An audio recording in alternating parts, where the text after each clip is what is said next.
بسم اللہ الرحمن الرحیم، السلام علیکم۔ امید کرتا ہوں کہ آپ خیریت سے ہوں گے۔ میں ہوں آپ کا ہوسٹ نعمان خان اور میں ہوں مریلی بلوچ۔ آپ دیکھ رہے ہیں ہمارا یوٹیوب چینل ٹرینڈنگ ٹوڈے۔ اچھا نعمان بھی، آج ہماری جو بڑی اپڈیٹ ہے وہ اسلام آباد سے آ رہی ہے۔ اسلام آباد ہائی کورٹ میں شہریار افریدی اور شاندانہ گلزار کی کیس کی سماعت ہوئی ہے، جس میں عدالت نے حکم جاری کیا ہے کہ اسلام آباد کے ڈپٹی کمشنر اور آئی جی اسلام آباد کو گرفتار کر کے پیش کیا جائے۔ اچھا، الیکشن سے پہلے بھی جو تھا وہ اس کیس کی سماعت چل رہی تھی، اور جسٹس بابر ستار صاحب کو جو تھا مختلف ذرائع سے جو تھا وہ کچھ پیغامات بھیجے گئے تھے ڈی سی اسلام آباد کی طرف سے، اور کچھ پیغامات اس طرح تھے کہ یا تو اس کیس کو جو ہے رفع دفع کیا جائے، یا اس کیس میں جو ہے ان کے ساتھ کچھ نرمی برتی جائے۔ اور کہیں کہیں پہ جو تھا وہ یہ سنا جا رہا تھا کہ ڈی سی اسلام آباد نے جو تھا اپنے دوستوں کے ذریعے کچھ پیغامات جو تھے وہ بھجوائے بھی تھے جسٹس بابر ستار صاحب کو، لیکن بابر ستار صاحب نے بالکل کلیئر کٹ بات کی تھی کہ یہ لا آف کنڈکٹ کا کیس ہے، اور اس کیس کو جو ہے وہ عدالت میں ہی سنا جائے گا، اور ادھر ہی اس کی جو ہے وہ سماعت کی جائے گی، اور ادھر اسی ہی عدالت میں جو ہے اس کا فیصلہ جاری کیا جائے تو گا۔ آج ڈپٹی کمشنر نے اپنی استثناء کی درخواست دائر کی تھی، جس کو عدالت نے مسترد کر دیا ہے، اور عدالت نے یہ کہا ہے کہ ان کو خود پیش ہونا پڑے گا۔ ظاہر سی بات ہے کہ یار جب آپ نے اپنی پاور کا آپ ناجائز استعمال کر رہے تھے، جب آپ پاکستان تحریک انصاف کے رہنماؤں کو گرفتار کر رہے تھے، ان کے حوالے سے جو ہے وہ ایم پی او کے آرڈر جاری کر رہے تھے، تب آپ کو یہ سمجھ نہیں آ رہی تھی؟ اچھا، جج صاحب کو جو ان کے وکیل ہیں ڈپٹی کمشنر کے راجہ رضوان عباسی صاحب، انہوں نے کہا ہے کہ وہ اپنی والدہ کے ساتھ عمرہ جانے کی تیاری کر رہے تھے اور اس لیے وہ خیر پور میں موجود ہیں۔ اچھا، یہ آپ دیکھو کہ یہ راجہ رضوان عباسی صاحب جو ہیں یہ وہ وکیل ہیں جنہوں نے عمران خان کے اگینسٹ جی 3 کیسز بالکل، لڑے تھے، یہ وہی وکیل ہیں۔ جس میں آپ توشہ خانہ کہہ لیں، اس کے علاوہ نکاح کا جو کیس تھا وہ کہہ لیں، اس کے علاوہ سائفر کا کیس، ان تینوں کیسز میں جو تھے وہ راجہ رضوان عباسی صاحب عمران خان کے اگینسٹ کیس لڑ رہے تھے۔ بالکل، اور میں نے ایک ویڈیو میں اس بات کا بھی ذکر کیا تھا کہ اگر آپ عمران خان کے اگینسٹ کوئی بھی کیس لڑ رہے ہو تو آپ کو جو ہے نہ ہی وکالت کی کوالیفیکیشن کی ضرورت ہے، نہ ہی اس چیز کی ضرورت ہے کہ آپ کتنے اچھے وکیل ہو، صرف اور صرف آپ کے پاس ایک کالا کوٹ ہونا چاہیے، دوسری آپ کی زبان اچھی ہونی چاہیے۔ اچھا سر، دوسری خبر یہ ہے کہ اسسٹنٹ ایڈوکیٹ جنرل محمود شاہ نے بھی عہدے سے استعفیٰ دے دیا ہے۔ اسی طرح ایڈیشنل ایڈوکیٹ جنرل سید آصف جلال نے بھی عہدے سے استعفیٰ دے دیا، اور یہ دونوں عہدے کے پی کے ہیں، مطلب یہ KPK کی پوسٹ ہے۔ کے پی کے کی اچھا، پوسٹ یہ ہے۔ بیسیکلی کہا یہ جا رہا تھا کہ نگران حکومت کے دور حکومت میں، مطلب یہ جب نگران حکومت انوار اللہ کاکڑ صاحب جب آئے تھے تو انہیں تب یہ پوسٹیں دی گئی تھیں۔ تو آپ کے خیال میں جس وقت پہ ان کا استعفیٰ ہے اس کی وجہ کیا ہو سکتی ہے؟ یار اس کا استعفیٰ آپ دیکھو کہ جو ڈی سی اسلام آباد پہ کیا اس کی ایک وجہ یہ ہو سکتی ہے کہ جو ووٹ پی ٹی آئی کو عوام نے دی ہے،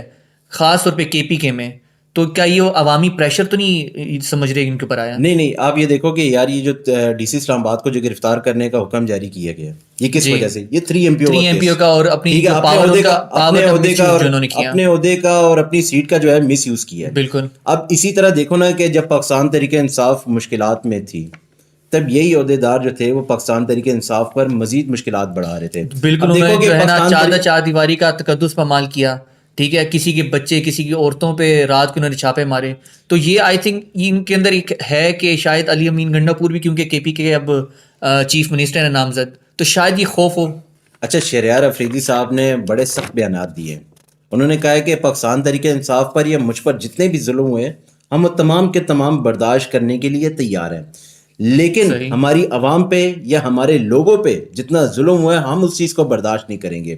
تو دیکھو نا کہ پاکستان تحریک انصاف جو تھی جہاں پہ بھی جلسے جلوس کر رہی تھی، چاہے وہ کے پی کے ہو، چلو آپ پنجاب کو تو ایک سائڈ پہ ہی رکھ لو نا، کے پی کے میں جہاں پہ بھی انہوں نے جلسے جلوس کی پرمیشن مانگی وہاں پہ ان کو منع کر دیا گیا، ریاستی مشینری کا استعمال ہوا، ورکر کنونشن میں جس طرح کا ان کے ساتھ سلوک ہو رہا تھا وہ بھی سب کے سامنے، ایون کارنر میٹنگ جو کسی کے گھر میں ہو رہی تھی وہاں پہ بھی پابندی تھی۔ تو میں نے آپ کو کہا نا کہ یہ ریاستی مشینری کا تو میرے خیال سے جہاں کہیں بھی سرکاری عہدیدار اپنی پاور کا مس یوز کر رہے ہیں، چاہے وہ کے پی میں یا کہیں بھی پنجاب میں، سندھ میں، ان کو چاہیے کہ وہ کسی سے ڈرے مت، لیکن اپنے سرکاری عہدے کا جو ہے نا غلط استعمال بھی نہ کریں۔ اچھا سر، سینٹ سے آج خبر یہ ہے کہ سینٹ کا اجلاس بلایا گیا تھا آج، جس میں مشاہد حسین جو ہیں سینیٹر، انہوں نے بیان دیا ہے کہ نواز شریف کو دل بڑا کرنا چاہیے اور عمران خان سے جا کر ملنا چاہیے، لیکن ساتھ ساتھ انہوں نے یہ بھی کہا ہے کہ نواز شریف کو وزیر اعظم کے عہدے سے پیچھے ہٹ کر پیپلز پارٹی کو وزارت عظمیٰ کا عہدہ دینا چاہیے۔ اچھا، یہ تو آپ اس بیان کو کیسے دیکھتے ہیں؟ ایک طرف سے وہ یہ بھی کہہ رہے ہیں کہ عمران خان سے جا کر ملیں،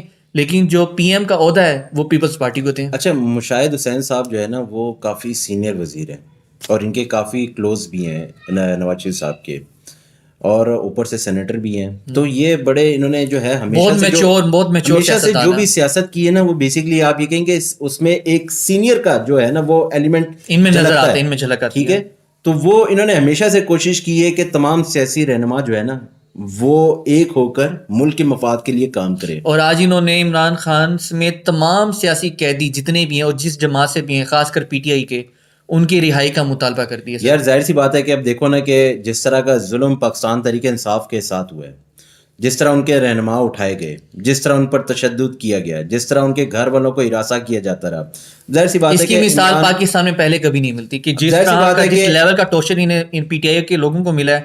اسی طرح آج اون عباس بپی آج سینٹ کے اجلاس میں شرکت کی، انہوں نے کوئی 11 مہینے بعد، تو وہ اپنا سارا دکھڑا سنا رہے تھے 9 مئی کے بعد سے جو ان کے ساتھ، ان کی فیملی کے ساتھ ہوا، ان کی والدہ کو جو ہے فالج ہو گیا.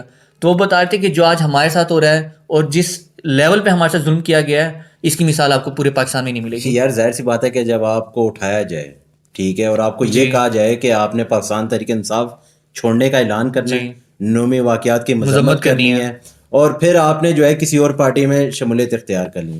ظاہر سی بات ہے کہ آپ جب کسی پارٹی میں آتے ہو تو کچھ سوچ سمجھ کے آتے ہو. اور انہوں نے بالکل بڑی اچھی بات کی ہے کہ ہم پر جتنا پریشر ڈالا گیا تھا، تو ہم جتنے ٹائم گھر سے دور رہے ہیں، اس کی تکلیف ہم سے بہتر جو ہے کون جان سکتا ہے. بالکل. مطلب انہوں نے جو ہے وہ سینٹ میں ان لوگوں کے لیے آواز اٹھائی ہے جو آلریڈی ابھی تک روپوش ہیں یا ابھی تک جو ہے گرفتار ہیں. تو بیسکلی وہ آواز ان کے لیے تھی کہ انہوں نے کہا کہ جو درد میں آج فیل کر رہا ہوں، جو میں نے وہ درد سہا ہے، تو میں کیا دوسرے کے لیے دوسری جماعتیں وہ برداشت نہ کریں، بہتر ہے وہ اس پوزیشن میں نہ جائیں. ہاں بیسکلی یہ دوسری سیاسی جماعتوں کے لیے بھی تھا اور اپنے لوگوں کے لیے بھی تھا. اچھا، جس طرح سے الیکشن کمشنر نے پورے پاکستان میں جس طرح سے الیکشن کو کنڈکٹ کرایا ہے، تو سینٹ میں بھی آج اس کی بہت آواز گونجی ہے. اچھا عمر، جو الیکشن ابھی کنڈکٹ کروایا نا، اس کی مثال تو پہلے پوری دنیا میں کہیں نہیں ملتی. ٹھیک ہے، اب میں تمہیں ایک چیز بتا دوں کہ گزشتہ روز جو تھا، میں کسی کا بیان سن رہا تھا، اب میں بات نہیں کرتا وہ کس کا بیان تھا. اچھا. لیکن وہ یہ کہہ رہا تھا کہ یار انڈیا میں جب انتخابات ہوتے ہیں نا، تو اس پہ اس طرح کے کام نہیں ہوتے کہ کسی کی مداخلت نہیں ہوتی. ٹھیک ہو گیا. ٹھیک ہے، ان کی جمہوریت تو بہت میچور ہے ہم سے. اب دیکھو وہ کہتے ہیں کہ کرپشن وہاں پہ بھی ہوتے ہیں، ہر پوری دنیا میں. سر کرپشن پوری دنیا میں، ہر ملک میں ہوتے ہیں، لیکن ہم آج بھی جو ہے انڈیا کی مثالیں دے کر بیٹھے ہیں، لیکن ہم سیکھ کچھ نہیں رہے. بالکل ٹھیک ہے، انہی کے کندھوں پر ہم بیٹھ کے آج بھی سیاست کر رہے ہیں اور ابھی بھی کر رہے ہیں. سر جس طرح سے پورے پاکستان میں الیکشن کرائے گئے ہیں، جماعت اسلامی ہوگی یا جس طرح ایک سینیٹر ہیں طاہر بزنجو صاحب، یا جو بھی جماعت آپ دیکھ لیں، پی ٹی آئی کے آج بیرسٹر گور نے بھی کہا ہے کہ الیکشن کمشنر کو مستعفی ہونا چاہیے اور ان پہ آرٹیکل 6 لگنا چاہیے. اسی طرح جماعت اسلامی کے جو سینیٹر ہیں مشتاق احمد صاحب، انہوں نے کہا ہے کہ آرٹیکل 6 کے تحت چیف الیکشن کمشنر اور ان کے ماتحت پر کیس چلایا جائے. غداری کا کیس بھی، جی غداری کا آرٹیکل 6 غداری کا کیس ہے. جی تو اب ظاہر سی بات ہے کہ یار آپ کسی کا مینڈیٹ چوری کر کے کسی اور کو دے رہے ہو، اور آج 10 سے 12 دن ہو گئے ہیں کوئی حکومت اپنے وجود میں نہیں آئی. ابھی دوسری بات یہ کہ ایک تو آپ چوری کر رہے ہو، مینڈیٹ کسی کا چوری کر کے کسی اور کو دے رہے ہو.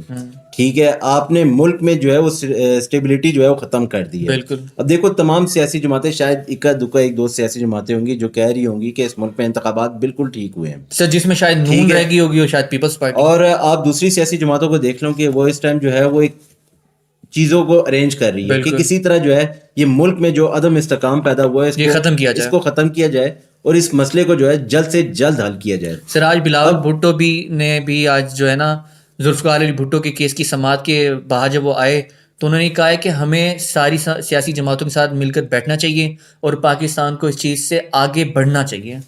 تو آپ اس شفٹ کو کیسے دیکھ رہے ہیں، اس بیانیوں کو ان کا؟ یار پہلے تو بات یہ کہ میں تو اس کے بیان کو اسی طرح دیکھ رہا ہوں جیسے میں ان کی سیٹوں کو دیکھتا ہوں. اچھا ٹھیک ہے. اچھا، تو جیسے ان کو سیٹیں دی گئی ہیں ویسے ان کے بیانات بھی آ رہے ہیں. اب دیکھو مسئلہ یہاں پہ یہ آ رہا ہے کہ آپ جب عوام کے مینڈیٹ کا خیال نہیں کرتے، آپ صرف اس چیز کو دیکھتے ہو کہ یار کس نے اقتدار میں آنا ہے، کس نے کون سی سیٹ لینی ہے، میرا کیا فائدہ ہے اس میں نے کس طرح جو ہے آگے لوگوں کو فائدہ دینا ہے. تو آپ جب اس چیز کو دیکھتے ہو نا تو کبھی آپ ملک کے مفاد کا نہیں سوچتے، نہ ہی عوام کے مفاد کا. میں یہاں پہ یہ کہنا چاہوں گا کہ پیپلز پارٹی کا جو بیانی ہے وزارتوں کو لے کے، حکومت کو لے کے، یا اسمبلی میں کون سا سیٹ کس کے پاس آئے گی، ان کی بیانی میں ایک عجیب سا چینج ہے. کبھی وہ کہتے ہیں کہ ہم نون کے ساتھ ہیں، کبھی کہتے ہیں ہم نون کے ساتھ نہیں ہیں لیکن انہیں سپورٹ کریں گے. جیسے کہ کل فیصل کریم کنڈی نے صاحب نے کہا ہے کہ ہمارا نون لیگ کے ساتھ جو 16 ماہ کا تجربہ ہے وہ کوئی اچھا نہیں رہا. اگر تو ان کا 16 ماہ کا تجربہ ان کے ساتھ اچھا نہیں رہا تو اس حکومت میں ان کے ساتھ کیسے چلیں گے؟ اچھا، میں جو تھا وہ پچھلے دنوں مجھے نہیں یاد کہ یار میں کس کا، لیکن وہ کچھ اس طرح کے الفاظ تھے کہ اگر وہ شاید راجہ ریاض صاحب تھے، ان کا یہ کہنا تھا کہ اگر تو پیپل پارٹی جو ہے وہ نون لیگ کے ساتھ اتحاد نہیں کرتی تو ان کے ہاتھ سے کراچی جا بھی سکتا ہے. سندھ، پورا سندھ انہوں نے بولا. ٹھیک ہے، پورا سندھ بولا تھا، لیکن وہ بات وہی ہے کہ اب ان کو مجبوری ہے، ان کی مجبوری بن چکی ہے. اب دیکھو نا کہ یار میں نے آپ کو پچھلی جب ویڈیو میں تھا میں نے کچھ ذکر اس طرح کیا تھا کہ اس ٹائم خوف و ہراس کا جو ہے وہ سلسلہ چل رہا ہے. بالکل. اور دیکھو پلاننگ کے تحت تو سارا کچھ ہو گیا، پاکستان تحریک انصاف سے بلے کا نشان لے لیا گیا، عمران خان کو گرفتار کیا گیا، پھر اس کے بعد پارٹی کو توڑا گیا. پھر کچھ لوگوں کی طرف سے سننے کو یہ آ رہا تھا کہ یہ پارٹی ختم ہو چکی ہے، زیرو ہو چکی ہے، مطلب اگلے الیکشن میں یہ آپ کو پارٹی کہیں پہ بھی نظر نہیں آئے گی. اور بہت سارے لوگ ایسے بھی تھے کہ جن کا یہ کہنا تھا کہ آنے والے وقتوں میں جو ہے اس پارٹی میں صرف عمران خان رہ جائیں گے اور کوئی بھی تمام پارٹی میں جو ہے کوئی بھی نہیں. اس ٹائم جو ہے نا میں نے آپ کو کہا نا کہ سارا کچھ پلاننگ کے تحت ہو گیا، لیکن مسئلہ یہاں پہ یہ آ رہا تھا کہ پلاننگ کے تحت وہ کچھ نہیں ہوا کہ عوام کو ہم نے روکنا کیسے.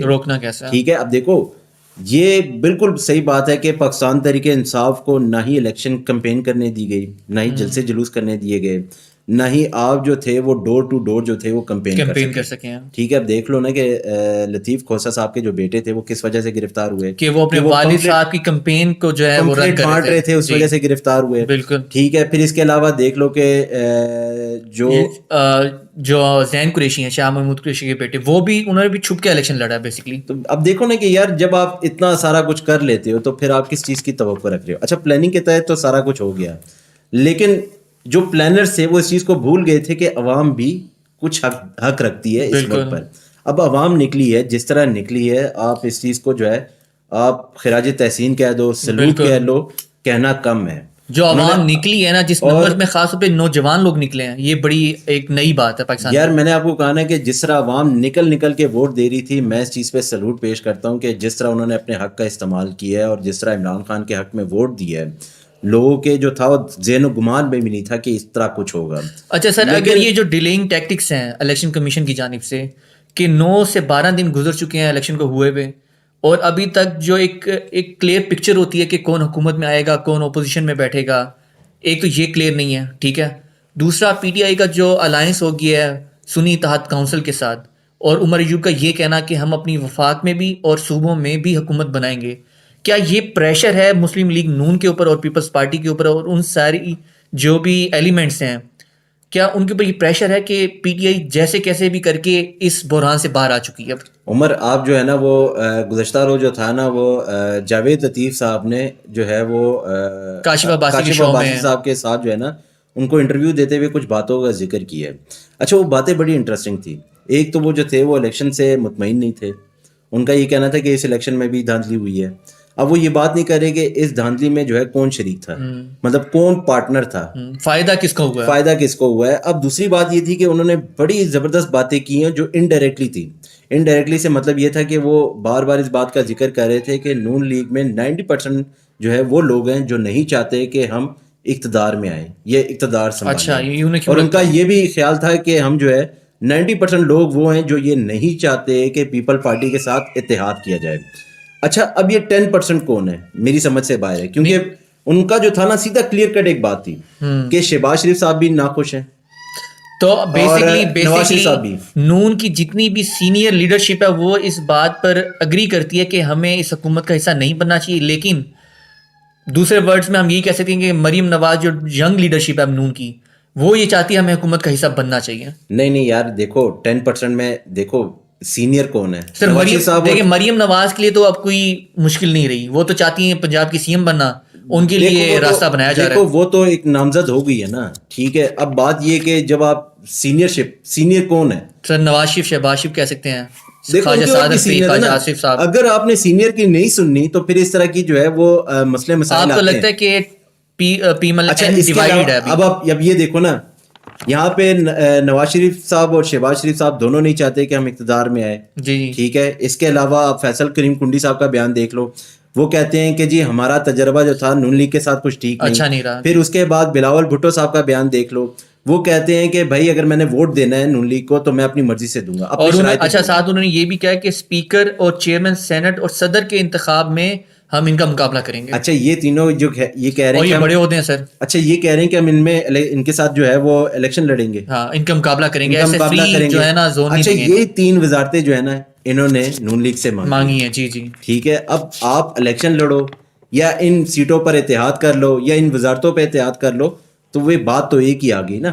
اب مسئلہ یہ آ رہا ہے کہ دیکھو بہت سارے جو ہے نا وہ آپ یہ دیکھو کہ کنیکشن مل رہے ہیں. راجہ ریاض صاحب کا بیان دیکھ لو کہ وہ کہتے ہیں کہ اگر پیپل پارٹی نے نون لیگ کے ساتھ اتحاد نہ کیا تو پورا سندھ جائے گا ان کے ہاتھ سے. جی جی. پھر دوسری بات دیکھو کہ وہ کہہ رہے ہیں کہ جاوید لطیف صاحب وہ کہہ رہے ہیں کہ شہباز شریف صاحب اور نواز شریف صاحب حکومت لینے میں دونوں خوش نہیں ہیں. جی جی. ٹھیک ہے, اس کا مطلب یہ کہ دونوں پارٹیاں نہیں چاہتی, لیکن کوئی تیسرا بندہ ایسا ہے کہ جو چاہ رہا ہے کہ دونوں مل کر حکومت بنائے اور ہمیں کم از کم تھوڑی سی ریلیکسیشن ہو. اس کی وجہ یہ کہ میں نے آپ کو پہلے بھی کہا تھا کہ جس دن عمران خان نے اپنی حکومت بنا لی تو سب سے پہلے 9 مئی واقعات کا دوبارہ سے کیس کھولا جائے گا, اور اس کیس میں بڑے خوبصورت چہرے سامنے آئیں گے, بڑے VVIP چہرے بھی سامنے آئیں گے. بیسکلی جو ہے نا ساری تحقیقات ہونی چاہیے 9 مئی کے بعد, جو بھی 9 مئی میں ہوا, کون لوگ اس میں شامل تھے, کون تھے جو انتشار پھیلانا چاہ رہے تھے. میں آپ کو ایک بات بتا دوں کہ پلانرز وہ ہیں جو 75 سال سے پلاننگ کر رہے ہیں. سر میں سمجھ رہا ہوں اشارہ. اس کے علاوہ جو ہے وہ ایگزیکیوٹر کوئی اور ہے. تو مطلب یہاں پہ جو ہے نا ایگزیکیوٹر اور پلانرز دونوں کو خطرات لاحق ہیں. بالکل. اب تیسری بات یہ آ گئی کہ ارشد شریف صاحب کا کیس, یہ بڑا کیس ہے. نگران حکومت نے جس طرح کی انویسٹیگیشن کروائی ہے یا جس طرح شہباز شریف صاحب نے کروائی ہے, وہ ایک قسم کی آپ یہ کہہ لو کہ آپ کسی نرسری کے بچے کو بھی جو ہے نا کینیا بھیجتے نا تو وہ بھی اس طرح کی رپورٹ تیار کر لیتا. اب آپ دیکھو نا کہ 2 دفعہ جو تھا JIT بنائی, ٹھیک ہے, یہ دونوں دفعہ JIT گئی ہے کینیا, مجھے لگتا ہے ہنی مون بنانے گئی ہے سر. جو ان کی رپورٹس آئی ہیں وہ تو ایسے ہی لگ رہا ہے. پھر اس کے علاوہ دیکھو ضلع شاہ, بہت سارے کیسز ایسے ہیں کہ جن میں مشکلات ہیں. میاں عابد فاروق کے جو بیٹے فوت ہوئے چھوٹے, اس کے علاوہ وہ بھی چھوڑ دو, اس کے علاوہ بہت سارے دیکھو آپ کس کے آرڈر پہ جو ہے 3MP آرڈر جاری کر رہے ہو, کس کے حکم پر آپ جو ہے لوگوں کو اٹھا رہے ہو, کس کے حکم پر جو ہے آپ ان کے رہنماؤں کو گرفتار کر رہے ہو, ان کو پریشر ڈال رہے ہو. لیکن مسئلہ کیا ہے, اس ملک میں غدار بہت بیٹھے ہوئے ہیں جو اس ملک کو آگے چلنے نہیں دے رہے, جو اپنے بندے مختلف اداروں میں مسلط کر رہے ہیں, جس کی وجہ سے ملک آگے چل نہیں رہا. اب مجھے بتاؤ کہ یہ ملک ہم نے اس لیے بنایا تھا کہ ہم ان کے خاندانوں کا جو ہے وہ بوجھ اٹھاتے رہیں گے؟ بالکل بھی نہیں. اب آپ دیکھو نا کہ ایک جگہ سے آپ ریٹائر ہو رہے ہیں دوسری جگہ پہ آ رہے ہو, تو اس کا ریٹائرمنٹ کا مطلب کیا ہے کہ آپ نے جتنی ٹائم اس پوسٹ پہ کام کیا تھا اب آپ کی سروس پوری ہو چکی ہے. آپ کی سروس پوری ہو چکی ہے, مطلب آپ چلے ہوئے کارتوس جو ہے وہ اداروں میں بٹھاتے ہو. پھر وہ کیا ہے کہ ان کا جو ہے وہ پینشن کا بھی خیال رکھا جا رہا ہے, ان کی فیسلٹیز کا بھی خیال رکھا جا رہا ہے, ان کی تنخواہوں کا بھی خیال رکھا جا رہا ہے. اب آپ بات یہ کہ اس ملک میں جتنا پڑھا لکھا ہے شخص ہے وہ باہر جانے پہ کیوں راضی ہوا؟ نہ یہاں پہ روزگار ہے, نہ یہاں پہ ظاہر سی بات ہے کہ جب آپ نے اداروں میں اپنے بندے بٹھانے ہیں تو یہ پڑھا لکھا کہاں پہ جائے گا؟ یہ خوار ہوگا, باغی ہوگا. میں نے آپ کو کہا نا کہ یہاں پہ بہت زیادہ ایماندار لوگ بھی ہیں جو ملک کا درد بھی سمجھتے ہیں. یہ تھی ہماری آج کی اپڈیٹس. آپ سے کل ملاقات ہوگی نئی اپڈیٹس کے ساتھ. تب تک اپنا خیال رکھیے گا. ہمیں اجازت دیجیے. اللہ حافظ. اللہ حافظ.